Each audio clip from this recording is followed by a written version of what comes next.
I'm going to just show you how this is the medium large here, and we may use that one, that's the mini one, but we may not, because I want to show you what I'm going to do. Now you know the technique, how to make this, and you slip it inside there.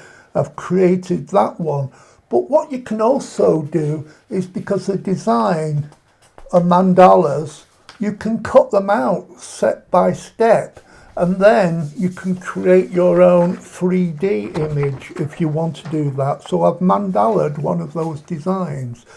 You could use the small one, that's why I showed you that. If you want to do something simple in the middle, you could just cut one of those out, and a little flat back jewel or something in there would be quite nice. But what I've got here is I've got cut it all out step by step, made my own 3D.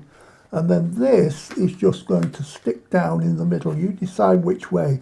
Actually, this is a design that's quite easy to put down, because you can't really go wrong with it.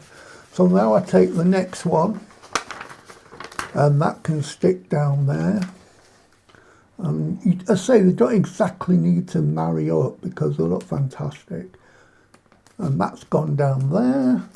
Then I'm taking the next section, and that's going to go there.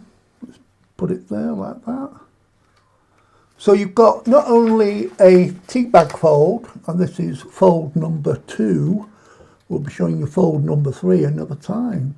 And we'll keep adding as long as we go. And then that goes in the middle. Then you've got another one. So you've got a 3D mandala, plus you've got the tea bag fold. So you're mixing and matching your crafts here, but all from the same set. And I've got the final section here with a little jewel stuck to it, and that's going on there like so.